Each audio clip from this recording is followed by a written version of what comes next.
junto a mí la burla de la realidad. Y el corazón me suplicó que te buscara y que le diera tu querer. Me lo pedía el corazón y entonces te busqué creyéndote mi salvación.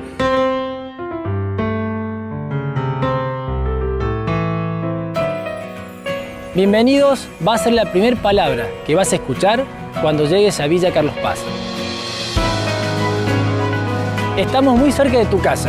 Vení este fin de semana, te lo mereces. Vas a ser bienvenido. Le he pedido tanto a Dios que al final oyó mi voz. Por la noche a más tardar, yendo juntos a la paz. Ana María Alfaro y Juan Adrián Ratti, como dos extraños. La Universidad Siglo XXI combina lo mejor de la tecnología y la educación presencial. Alumnos de todo el país estudian en sus casas y con compañeros presenciales en el aula. Hay una universidad que entiende tu mundo y te prepara para el mundo. Universidad Siglo XXI. El mundo, tu mundo. Ormay presenta su nueva línea de cocinas gourmet. Más profesional, más eficiente, más prestaciones. Un producto de alta gama para despertar en el artista que todos llevamos dentro. Ormay, para toda la vida. Ormay, para toda la vida. Hola, soy Cotrequito. Quiero darte unos consejos. No arrojes residuos en la calle. Usa los cestos papeleros. No tires residuos en terrenos baldíos. Y los días feriados no saques la basura. Recordá que mantener esta ciudad limpia depende de todos. Ciudad limpia, ciudad mejor.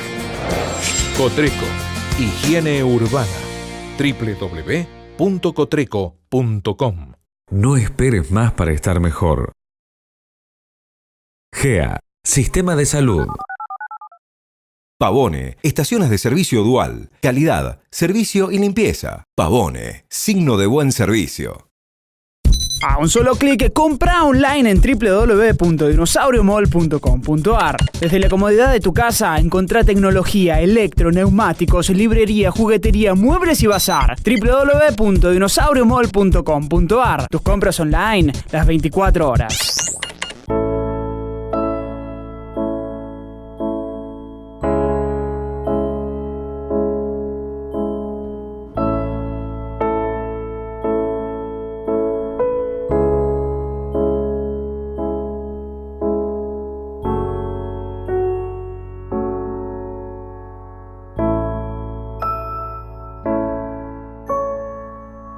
Aerosilla, más de 60 años cerca del sol y de la gente. Complejo Aerosilla Carlos Paz.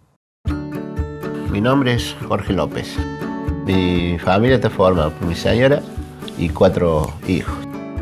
Teníamos piso de tierra, humedad, barro, esas cosas. Le cambiamos mucho la cara a la casa. Se puso piso, se revocó, se pintó, gracias al plan Vida Digna. Del barro al polvillo, al piso, las paredes revocadas, todo eso. Da gusto levantarse, hasta descalzo. 9.500 créditos accesibles otorgados para construir un baño o una habitación. Plan Vida Digna. Familia feliz.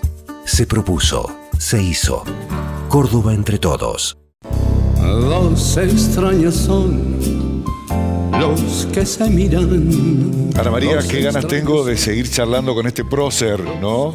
De cualquier manera, era una lástima. Es para estar hablando toda una noche con él. Qué hombre interesante, por Dios. Ahora estamos hablando de Carlos Ayravedian, ¿no? Sí, tan querido y tan odiado, porque unos lo quieren y otros lo odian. No, afortunadamente. Pero hay mucha gente que te quitó el saludo, ¿no?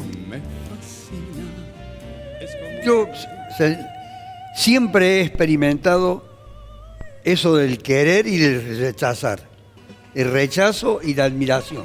Siempre de verdad. Si no hubiese sido así, probablemente no tendría los perfiles de mi personalidad. Pero ambas situaciones se dan de una manera, para mí, armónica. Lo decía a raíz del tema del programa de ADN, etcétera, y algunas investigaciones que por ahí, en una de esas, aparecías por tribunales y algunos te daban vuelta la cara. Sí, efectivamente, muchísima gente tuvo esa actitud hostil. Ajá. Que yo la sentía. No tenía por qué darle ningún tipo de explicaciones porque nosotros éramos fieles en el contenido de lo que hacíamos, éramos fieles a una convicción. Y además, nunca nadie pudo prosperar en ninguna intimación que nos hicieron con cartas documento o con la pretensión de ir a la justicia, porque teníamos todo registrado, archivado, documentado, y además siempre estaba la palabra mía de saber dónde evidentemente había que poner el énfasis o sacarlo por las consecuencias que eventualmente podíamos tener, pero actuábamos con mucha libertad y nunca nadie nos dio ningún consejo, ni nos dijo nada, ni del medio, ni tampoco de aquellos que podían haber sido las víctimas, llamémoslas así, propiciatorias de nuestras investigaciones. En realidad de las investigaciones que las hacía Tomás, que las hacía muy bien, que fue desarrollándola y creciendo a lo largo de los años. Yo había ahí hacía una tarea de compensación, de equilibrio en cierta medida, pero tenía también una tendencia al histrionismo. Todo eso se combinaba para que al día siguiente, cuando yo iba a tribunales, él no iba a tribunales. Perdón, él no era ¿quién abogado. tenía tendencia al histrionismo, Tomás o vos? Los dos, pero mucho más yo. Mucho más yo. Y al día siguiente, cuando yo iba a tribunales, tenía evidentemente ese clima. Carlos, muy ¿y esto hostil. también se manifiesta, tu histrionismo, se manifiesta, por ejemplo, en un juicio, en una cámara? También, ¿no? Y a propósito, sí.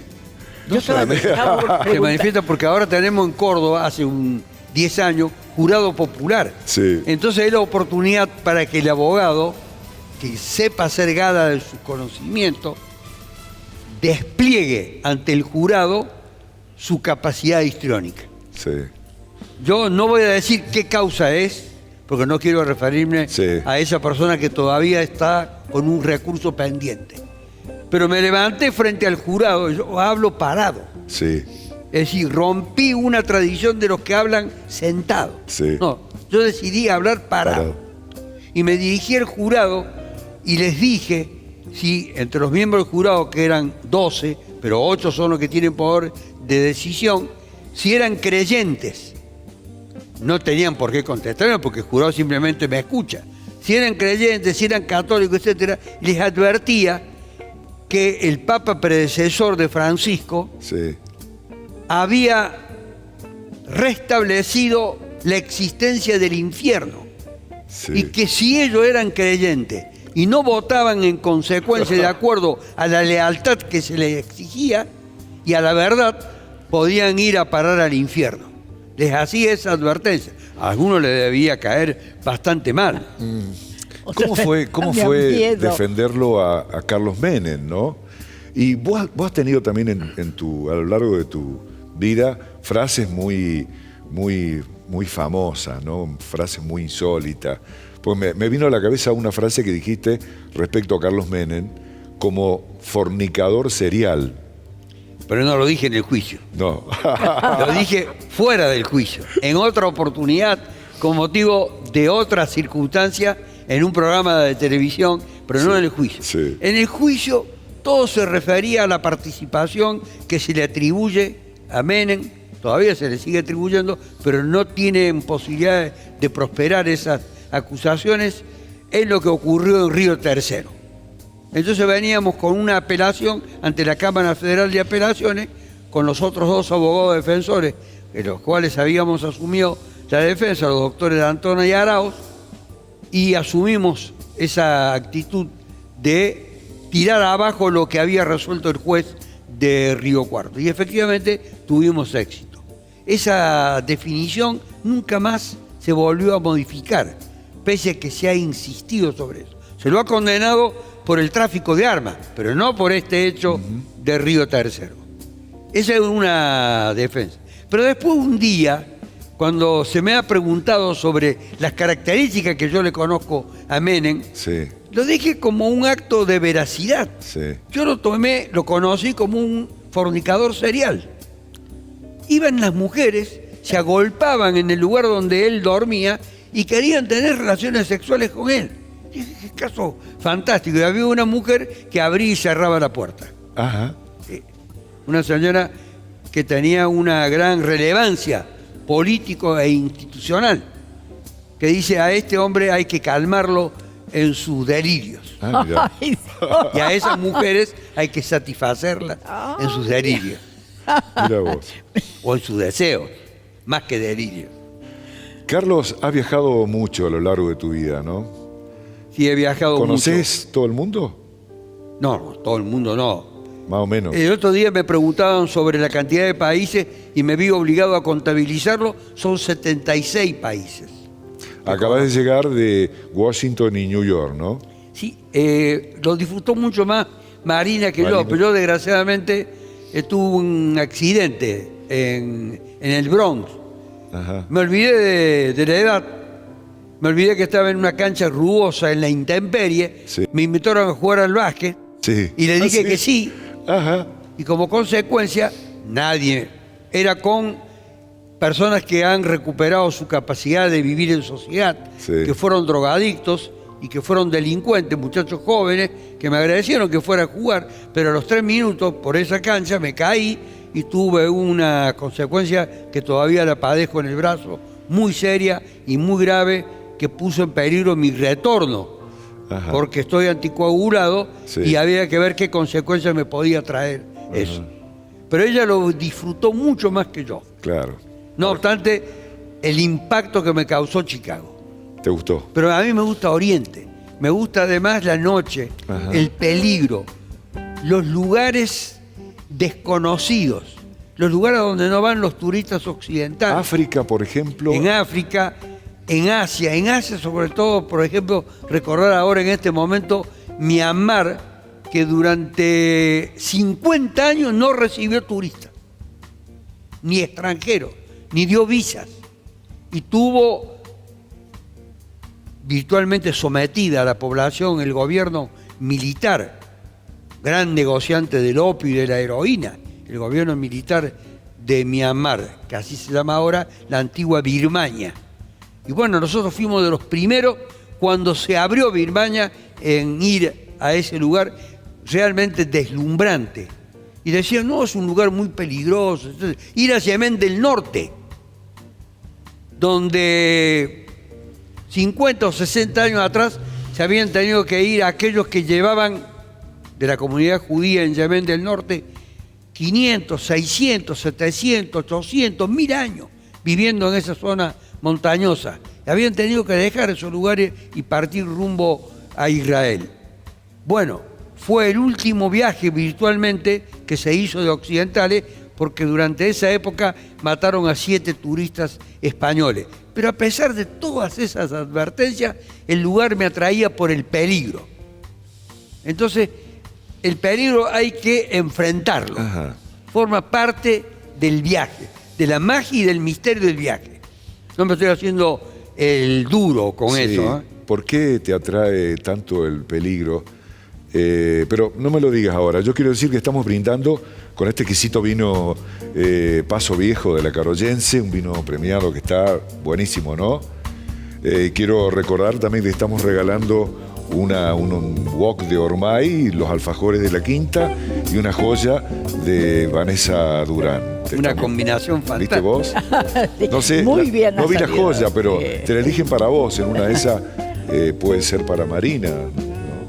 Y vamos a tratar de compartir todo como lo hacemos. ¿Y qué dice su esposa de esos viajes que hace usted? Ella ha compartido gran parte de los viajes, pero muchos de los viajes son anteriores a que yo la conociera a ella. Pero gran parte, podríamos decir la mayoría, son desde que la conozco a ella, que ya llevamos 40 años de conocimiento. Entonces, pero ya tenía la inclinación, desde muy joven, apenas egresé de la universidad, de viajar. Y hice un viaje solo, sin saber ni inglés ni francés, por África. Ese a África, años 70. En el año 70. Fue bastante grosso, ¿no? Sí. Además me olvidé, estamos regalando un espumante de la Carol Jensen. Vamos a complementar entonces, con mucho más gusto. Sí. Fue muy grosso ese viaje, ¿no? Es un viaje que le costó muchísimo a la señora de Orchanqui, que tenía la agencia de viaje en la calle Tucumán, Aymar Viajes. Ahí. Ajá. ¿Por qué? ¿Usted la ha conocido? Sí, yo porque tenía la le oficina costaba al frente. ubicar los lugares y el armado, que me costó un año. En esa época no había billete electrónico. El tamaño del pasaje era este, más o menos. Casi toda África, de punta a punta. Fui dejando lugares porque era como si se repitieran algunas cosas. Por ahí pasé situaciones de apremio. Esa necesidad de la adrenalina. Sí, ¿por qué? Ahí está, no sé. Es como un mandato recibido desde la niñez. Sí, señor. Es parte de su personalidad eso. Le gusta parte el peligro. ¿Por qué? De tus genes, quizás. Con todos los atentados de que yo he sido víctima, tenía que haber huido. Muchos me proponían viajar al exterior. Me decían que tenía que ir e instalarme en México o en España y no volver más a la Argentina. No, pero había algo que me atraía. Y además del cumplimiento de mi responsabilidad y obligaciones. Si me mataba, me mataba. ¿Tiene un hijo? Tengo dos hijos. ¿Dos hijos? Un hijo que es fiscal federal y una hija que es una médica forense. Una familia ensamblada ya, ¿no? Medio muy especial porque, bueno, tenés de tu anterior matrimonio, tenés estos dos hijos que mencionas. Y 7 nietos. Y 7 nietos. De ese matrimonio. Sí. ¿Y cómo te resulta el Maximiliano Fiscal Federal? Allí se advierte la libertad con la que fue desarrollándose en su vida, porque yo no he influenciado para nada en la toma de posiciones de él. Él tiene una posición contraria, desde el punto de vista que es un acusador a la delincuencia, mientras que yo tengo una actitud de tolerancia, ajá, de comprensión. Es decir, que no ha habido de parte mía ninguna influencia. Ajá. Él ha tomado un camino propio. Y eso lo hace doblemente valioso. ¿Cómo lo sentís y cómo te llevas? Me llevo muy bien con ambos hijos y con los nietos y con las hijas de Marina, que son como hijas propias. Tiene 2 hijas. Natalia, la José. Y Josefina, que tiene a su vez también 2 hijos que son como nietos míos. Sí. Que los tengo incorporados en los afectos del mismo modo. Dicen que es hermosa la señora de Avellán. Marina es divina. Sí, es divina, dicen. Antes de conocerme a mí, era amiga íntima de él y de un querido amigo nuestro, de Miguel. Sí. Eran yo no los conozco, o la conozco. Era compañera de Miguel en la facultad, que es arquitecto, y estudiaban juntos. Y lo conocí. De ahí que le pusieron Marina la Divina, ¿no? Y bueno, Marina. Sí, pero sí es hermosa, me dijeron. Cuando yo dije que iba a venir el doctor Ayavérez, me dijeron, la esposa es divina. Así quizá algunos hubiesen preferido que venga ese en lugar que venga yo. ¿Y cómo fue eso de encontrarte con una persona, con una chica mucho más joven, mucho más linda? 20 años más joven, tenía 25 ella, 45 yo, terminaba un juicio que fue histórico en Córdoba, que logramos con el doctor Roger, de quien era socio, obtener la absolución de un policía que había matado a su jefe en el año 1980, un hecho de enorme resonancia, y que los tribunales entendían que no iba a salir ese hombre bien del proceso. Salió absuelto por el esfuerzo que pusimos Roger y yo, con lo que se llama trastorno mental transitorio completo. Un hombre que se enloquece a raíz de una sanción que le aplica el jefe, toma la ametralladora, entra al despacho del jefe y lo mata. Selectivamente. Se llama Vive del Prado. Caso del Prado, un caso famoso. Salí de ese caso Estaba en la puerta del estudio y un amigo me la presenta a María. Un íntimo amigo llamado Luis Barú, un sanjuanino. Y me quedé de pronto con esta mujer que nunca había oído nombrarla. Sí. Así fue gustó así de primera vista. Sí. Oh. Me llamó muchísimo la atención y ella estaba muy nerviosa. Se sentía como desequilibrada por la situación. Y de allí viene el apodo del Tata, porque decían que yo era el personaje que le hacía los cuentos del abuelo argentino, que en esa época era un personaje muy difundido. Dice, sí, ahí viene el Tata, el que te hace los cuentos.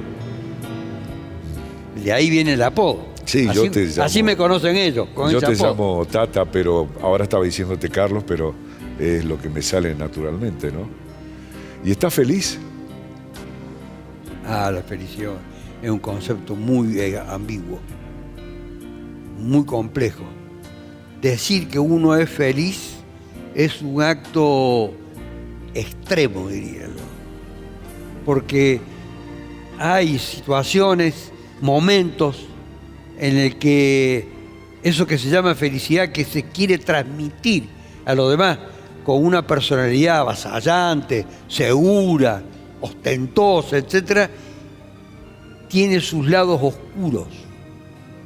Y esos lados oscuros lo llevan a la melancolía. Y la melancolía me parece que entra en contradicción a veces con lo que se llama felicidad. Es un terreno para que vos lo explotes mucho mejor que yo. Pero tenés momentos felices. Muchos, muchísimos, muy gratos, pero también muchos momentos ingratos. Estos momentos ingratos los sé neutralizar con una comprensión que he ido elaborando a lo largo de los años. Ajá. Por ejemplo, muchas situaciones de crítica que se me formulan, se me han formulado, que se intensificaron en muchas épocas por el tipo de personas que yo defendía. Los abogados penalistas no condenamos ni absolvemos, tenemos que entender. Y no somos patrocinadores del crimen, no somos apologistas del criminal, ni estamos tratando de obtener la impunidad, estamos tratando de que se lo comprenda. Y si hay una falla de la investigación, saldrá bien. Y si hay un acierto de la investigación, saldrá mal. Te iba a preguntar si te jodía la crítica, ¿no? Pero también pensaba que por ahí a veces te equivocás. A veces que te equivocás, ¿no? Yo me equivoco muchísimo. Sí. Y como todos, pero... Pero yo me equivoco mucho.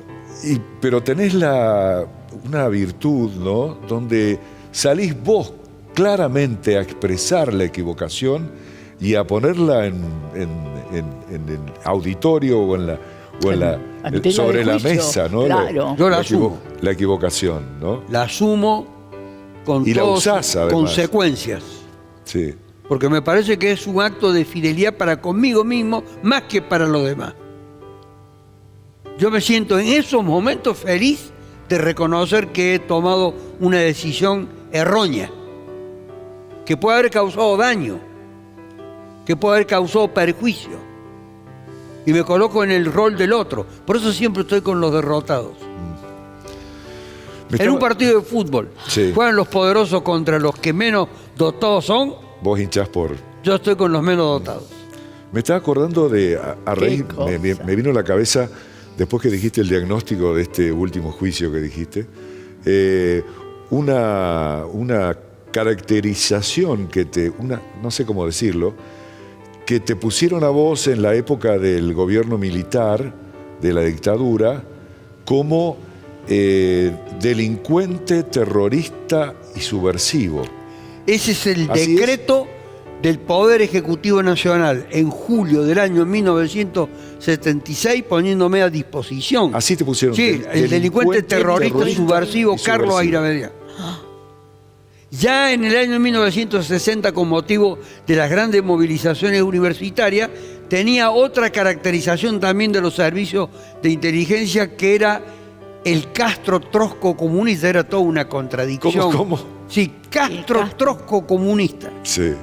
Y eso ha ido quedando en el enorme caudal de datos que los servicios de inteligencia tenían sobre mí, de lo peligroso que yo era, un individuo subversivo. A mí, si me veía subversivo, me enaltece, me llena de orgullo. Subvertir las instituciones, subvertir el orden establecido, cuestionarlo, discutirlo, pelearlo, tratar de cambiarlo. Los que se miran, los extraños son, los que suspiran, somos tú y yo, en esta noche azul. Aprovechate de tu cordobesa, ahora con 20 cuotas sin interés. Aprovecha este plan exclusivo en todos los comercios adheridos. Conocelos en www.bancor.com.ar. Si todavía no tenés tu cordobesa, solicitala ya en nuestras sucursales. Bienvenidos va a ser la primera palabra que vas a escuchar cuando llegues a Villa Carlos Paz. Estamos muy cerca de tu casa. Vení este fin de semana, te lo mereces. Vas a ser bienvenido. No esperes más para estar mejor. GEA, Sistema de Salud.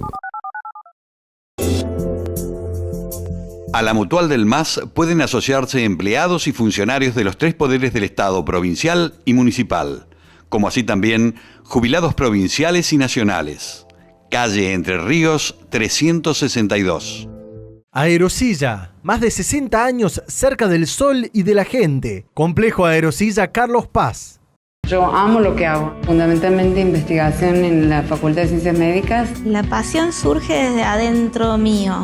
Siempre me gustó la velocidad, me gustó la adrenalina de ir rápido en un auto. Quiero invitar a todas las mujeres a que nos cuenten la historia detrás de sus sueños. Lo pueden hacer en el Facebook de Vanessa Durán. Pavone, estaciones de servicio dual, calidad, servicio y limpieza. Pavone, signo de buen servicio. Los extraños son los que se miran, los extraños son los que suspiran, somos tú y yo en esta noche azul.